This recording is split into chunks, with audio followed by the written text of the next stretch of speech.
Amazing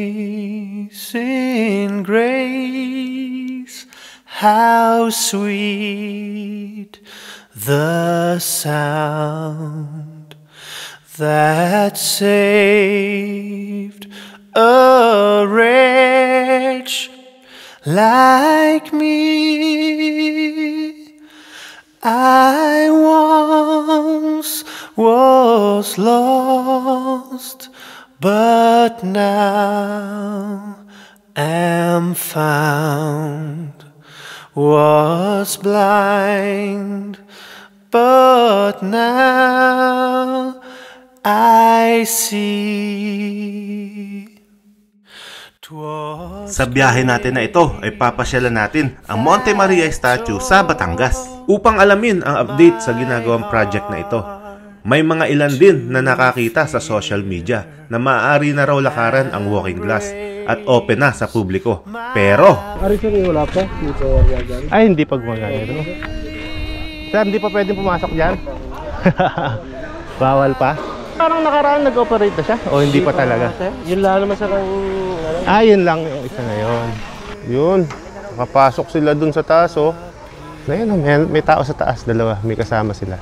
Pero bago ang lahat, konting trivia muna tayo patungkol sa Monte Maria Statue na ito. Ang Monte Maria Statue ay isang pilgrimage center sa pag-alaala kay Birheng Maria at tinatawag din itong Mother of all Asia. Ito ang pinakamataas na estatwa ng Birheng Maria sa buong mundo. Nabibilang din ito sa top 10 tallest statue sa buong mundo. Ang Tower of Peace ay isang monumento na inilalaan sa banal na Birheng Maria bilang simbolo ng pagkakaisa at kapayapaan sa Asia at sa buong mundo. Ang Tower of Peace ay tinayo sa pinakamataas na bahagi ng lugar na may taas na 148 meters above sea level at nakatanaw ito sa Verde Island Passage na kilalang sentro ng biodiversity ng dagat sa buong mundo.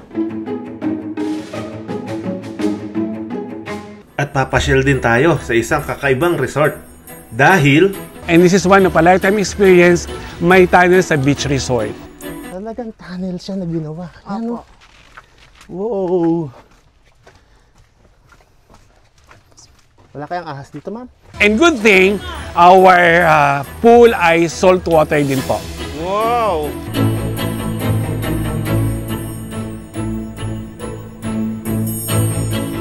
Teka. Paano nga ba tayo nakarating dito? At ano ang mga pinagdaanan natin? Okay, good morning guys! Today pupunta tayo ng Monte Maria, Batangas. Titingnan natin yung update ng ginagawang Monte Maria Shrine at saka ng walking glass. Tapos di kalayuan doon, meron tayong pupuntahang resort na napakaganda. Yung ibang mga amenities nila. Tapos yung magkano yung rates at saka kung gaano kalayo papunta doon mula Metro Manila.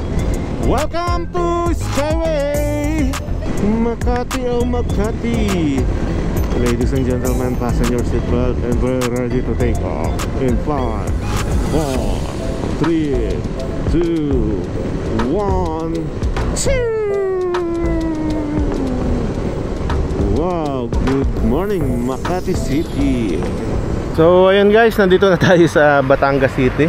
Exit ng Startol. May problema tayo, na flat tayo. Buti umabot pa dito, no? Naka-exit pa tayo. Problema ko, wala akong pambomba. Tulak muna tayo guys, papunta doon sa pinakamalapit na vulcanizing. Hindi natin nadala yung inflator natin, saka yung sealant. Lesson learned. 8:30 ng umaga. Exercise. So yun guys, yung gulong natin nasira, kaya hahanap muna tayo ng pamalit. Di ko alam kung saan tayo hahanap dito sa Batangas City. Magpapahatid sa iyo sa bilihan ng gulong ng big bike. Thank you kuya, salamat po. Sa pagkakataong ito, ay halos naikot na natin lahat ng mga tindahan ng mga gulong dito sa Batangas City. Pero bigo tayo makahanap ng pamalit sa ating gulong. Hanggang sa makarating tayo dito at sa wakas nakakita tayo ng 140/70/17. At dahil napagod tayo kakahanap ng gulong at sa wakas nakakuha tayo, deserve natin kumain kasama si Kuya Jeff. Lomi? Okay, Lomi? Oo. Ay, doon na tayo sa way. O tara. Tara. Kain tayo. Hindi naman tayo kain eh. Ayun. Kain muna tayo. Yung dami oh. Overload yata to. Double tapping. Double toppings. Ayun yung single. Grabe dami. So, ubos ko natin to.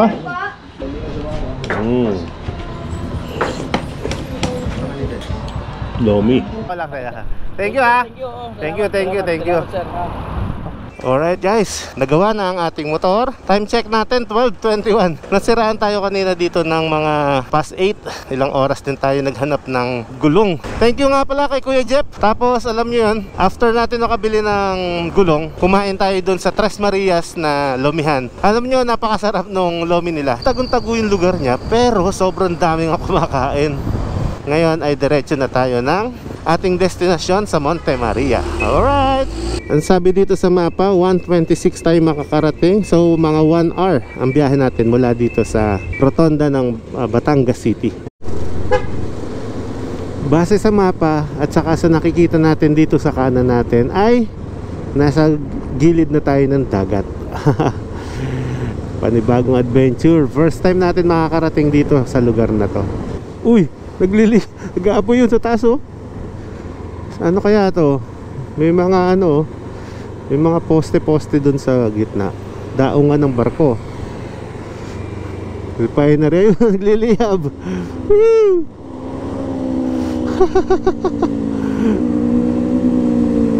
Liliyab.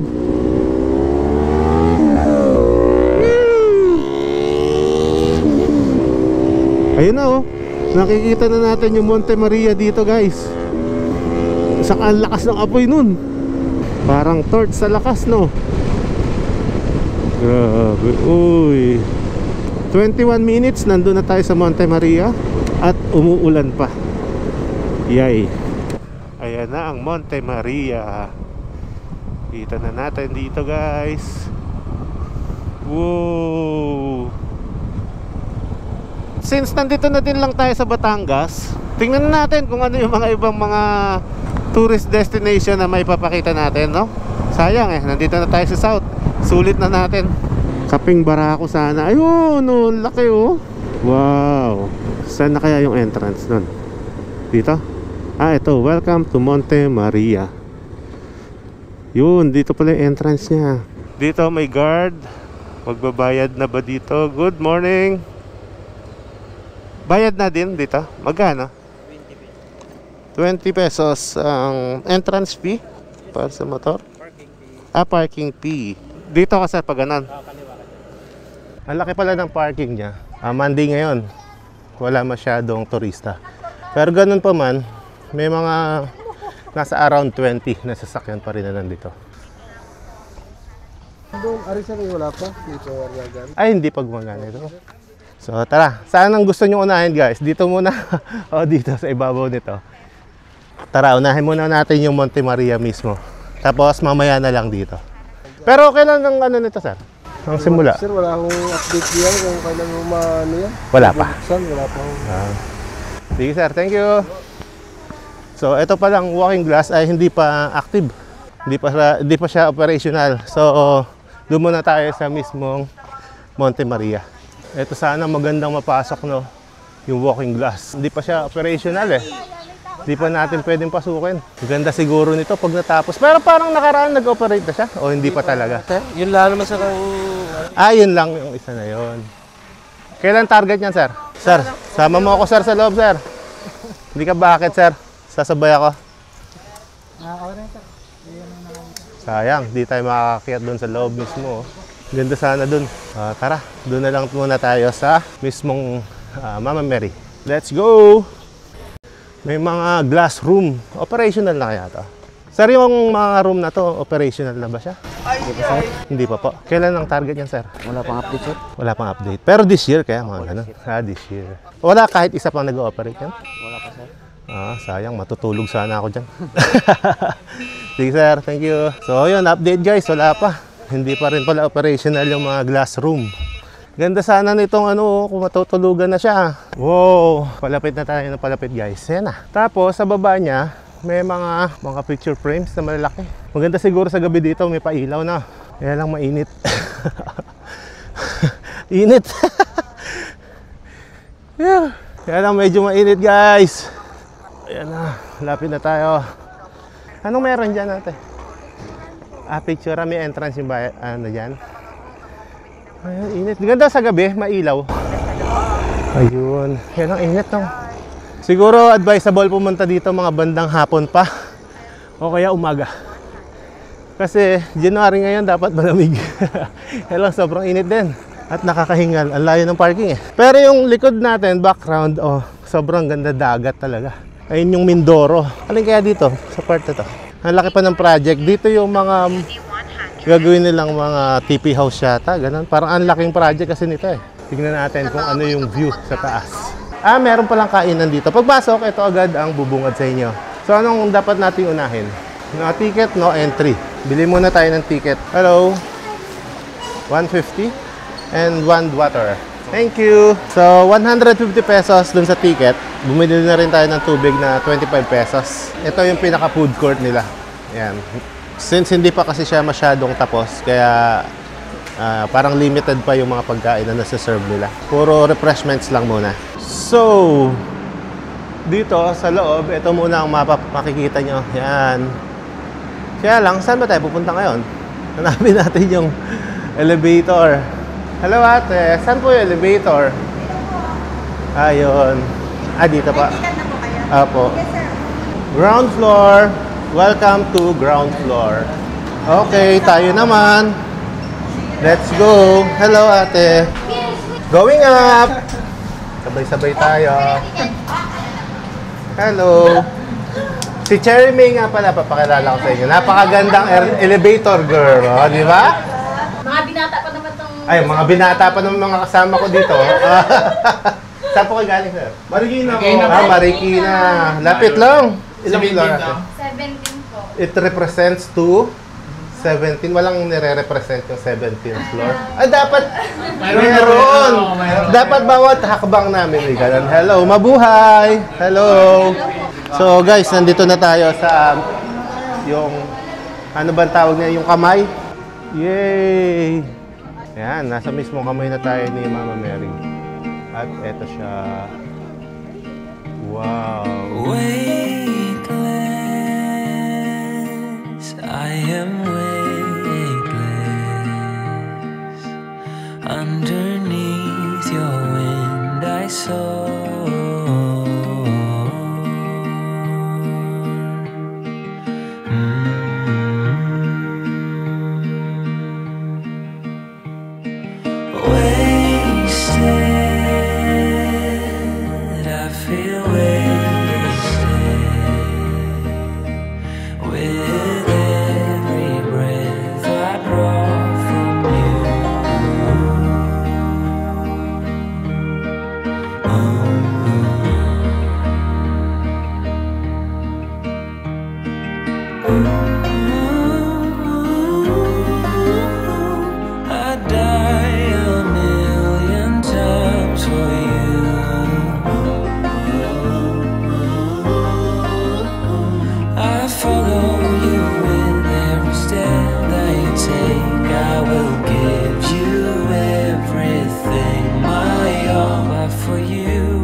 Maganda sana kung makaakyat pa tayo dun sa taas na yun, no?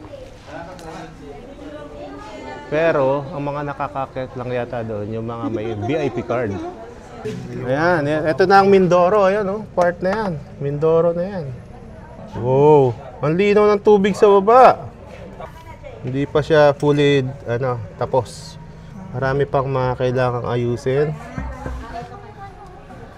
Ito pa lang yung nag-ooperate talaga. Yung mismong kamay ni Mama Mary. So, ayun guys. Doon tayo nag-park. Ayun, nakita nyo yun? Yung arko na yun. So, yan lalakarin natin. Okay, dami picture-picture na. Tara, baba na tayo. Mainit. Sir, ma'am. Ingat po. Thank you. Sa gabi siguro guys, maganda dito dahil doon sa mga pailaw ng mga ito. Tapos, pas palamig syempre. Dito sa Batangas kasi talaga medyo may kainitan ng panahon. Kahit na January pala, ganito pa din, mainit pa din. Ito, update nga pala to sa Monte Maria, no? Hindi pa functional yung ano, hindi pa nagagamit itong walking glass na yan. Sabi nung napagtanungan natin na taga dito, ay never pa daw siyang nag-operate. So, wala, hindi pa tayo pwede. Yun, nakapasok sila dun sa taas, oh. Mga VIP lang siguro nakakapasok dun. Ayun, may tao sa taas, dalawa, may kasama sila. Kuya, may nakapasok dun sa taas. Ano yung mga VIP pag gano'n? VIP? Pagka may VIP card, pwede pumasok doon. So yun guys, yung mga may... Thank you kuya. So yung mga may VIP card lang pala, yung ina-allow nila pumasok doon sa mga hindi pa. Hello! Taga saan kayo kuya? Batangas po. Batangas City din. Yun. Ang pangalan mo sir? Jerry po. Jerry. Si ma'am? Gail po. Si Gil. Frank po, Frank. Magkaano-ano po ba kayo? Magpipinsan? Ah! Chismis eh, no? So, ayan, shout out. Thank you. So, eto, dito naman tayo sa kabilang view deck. Ito yung glass yung ibabaw. Saktong-sakto, malamig yung panahon. Tatakpan ng ulap yung araw. Magandang araw po. Sa mga gusto pong umakyat ng mirror deck, dito lamang po ang bilihan ng ticket, 80 pesos each. Thank you po. Thank you. So, eto na yung buong project plan. Ang laki pala ng buong project nila. Pero sa ngayon, ang nagagawa pa lamang ay mismong Monte Maria statue, saka yung mga ilang building katulad nito. Ang haba ng slide na to Tapos ang bagsak sa pool. Futuristic yung design niya. Ito yung walking glass Pero may nakakapasok na pala dito yung mga may VIP card lang. Yung nakikita natin sa mga post, mga VIP card, meron sila ng 10,000 pesos worth. Tapos, ano siya, reloadable. So, ang laki ng project, no? Ito, may mga hotels. Dito naman sa labas, ang makikita natin ay ang dagat. Taysan po ang nakakasakop dito. Ito, Taysan. Ito yung Mabini. Batangas pa po yan, sakop niyan. Bali dito po sa part na to yung Mindoro. Mindoro. Yung malayong yun. Ay, malayo po na yon. So, wala pa siyang elevator. Maglalakad muna tayo. This way to the mirror deck. So, tara, akit tayo sa mirror deck. There you are. Ito na yung mirror glass. Kita natin sarili natin dyan, diba? Yay! Astig! Wow! Dito mas okay pala dito. Ganda, maganda. Ganda ng ambience dito. Buti na lang, lumilim. Thank you, Lord. Anong isla ba ito? Parang fried chicken. Eto guys, may pakita ko sa inyo. Parang fried chicken style siya. Tingnan nyo yung pinaka-isla na yun. Ito yung drumstick pala. Yun yung hawakan. Kasi ito yung pinaka-chicken na nakalubog kalahati.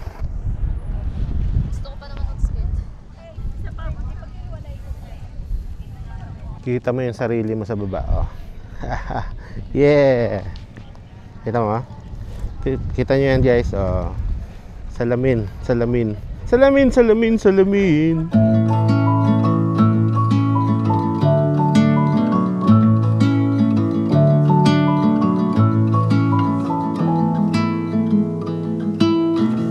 It takes so little just to make me smile, but you don't seem to be around. My body aches for someone who makes me right, but you don't seem to take the time. So, ayun guys. Itong video ito ay update dito sa Monte Maria Projects. Saka doon sa mga iba pang amenities na ginagawa dito sa paligid nito. Bale sa ngayon, kung i-rate natin siya sa 100% completion, masasabi siguro natin na nasa 5% pa lamang or 10% ang completion ng project na ito. Kasi pag tinignan natin doon sa project plan nila, sobrang laki. Ang daming mga rooms, TP house, mga hotels, and amenities, mga pools, may slides, merong cable car. So napakaraming projects, no? Pero dito sa nakita natin ngayon, ang nakita lang natin at ang available na pwedeng ma-access dito ay mismong itong kamay ni Mama Mary at saka yung glass roof. So, sa ngayon, dalawang ito pa lang ang pwede nating makakita. Tapos picture-picture dito sa paligid. 150 pesos para dun sa pag-akyat dun sa kamay ni Mama Mary. At 80 pesos dito sa glass roof. So ayun guys, tapos na tayo dito sa Monte Maria. Hanap lang tayo ng mga resort dito para maipakita natin sa inyo. Kaya mainit dito sa Batangas gawa ng mga dagat, no? Iba yung init na binibigay niya. Pero pag lumamig naman ang panahon, napakalamig din dito. Sunod sa panahon siya. Welcome to Barangay Ilijan. Welcome to Brisamar Beach Resort. So, good afternoon guys. Nandito tayo sa Brisamar Beach Resort. So, kasama natin ang resort manager na si Sir Fanny Castillo. Okay, magandang hapon po sa inyong lahat sa mga nanonood po sa kay AJ Adventures.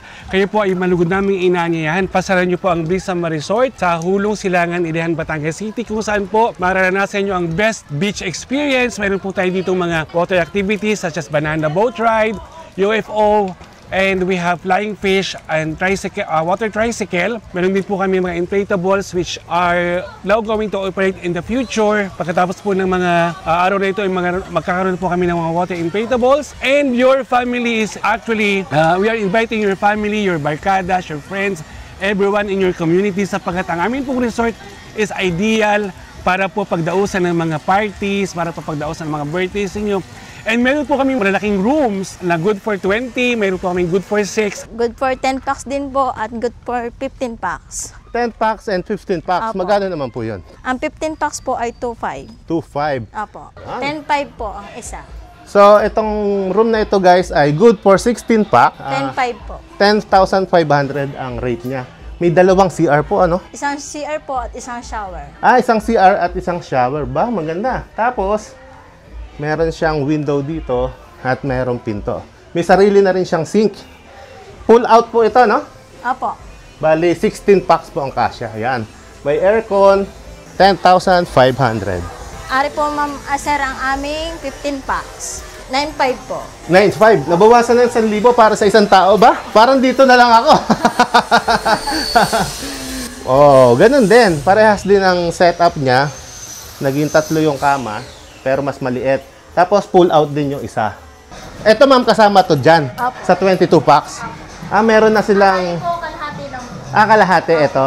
Tapos po pang 18 po yung kabila. Yung isa naman. So ito ay dito yung parang function area nyo. 4 na bed. 15,500 po. 1, 2, 3, 4, 5, 6. Tapos pwede dito pull out din yun. Pull out to. Mang 18 packs po. 18 packs. So ganun din. 12,000 naman. 12,000 para sa 18 packs. Ito ma'am, good for ilan po ito? Pag good for 8 packs po, pero po ang makakatulog po ay good for 6. Yung iba dito na lang po, pwedeng ganun. Parang mga tipid barkada style ganun po. Opo. Magkano naman po ito ma'am? Ito po ay 4,000 po. 4,000 overnight na din po yun.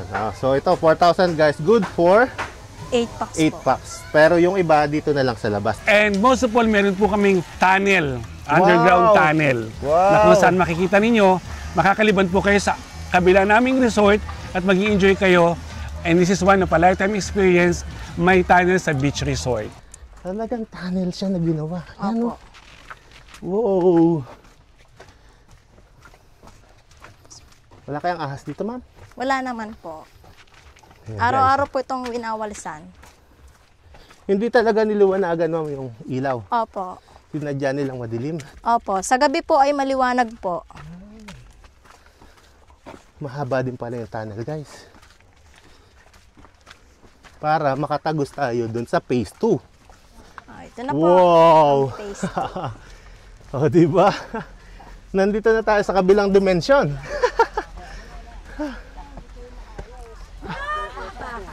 Oh, di ba? Nasa kabilang dimension na tayo. Ito po. Ito po ang aming swimming pool po sa gate. Ito naman ang swimming pool para sa Gate 2 po. phase 2. Opo. Ito po ay salt water din. Opo, tubig dagat din po. At lahat po talaga ay salt water. Opo. At ito naman po ang aming slide. Ayan ang slide. Hindi pala siya operational ngayon, ma'am? O Sa ngayon- pag weekend? Opo, weekends po. Ayan ang slide nila. Haba. Yun. Mahaba pala slide. Opo. Ayan guys, oh. Slide ka dyan. Papunta ka doon sa dagat. Ngayon, kung lonely ka, huwag ka na bumalik.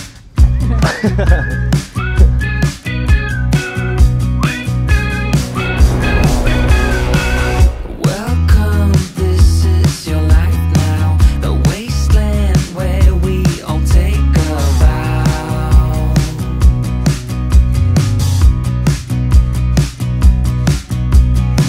With some glow due to radiation, two heads where there usually is one. Unsung. With you, I know we'll find a way through the fallout cold bay. With every mutation, we'll embrace the change. With you, I know we'll find a way through the fallout cold bay. In this new reality, we will embrace the change. We'll rearrange.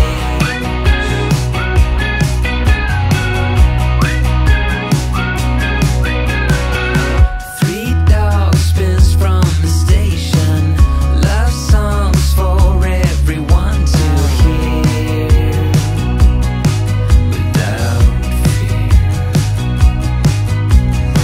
In this land, melodies fade fast, but not us, we will make it last.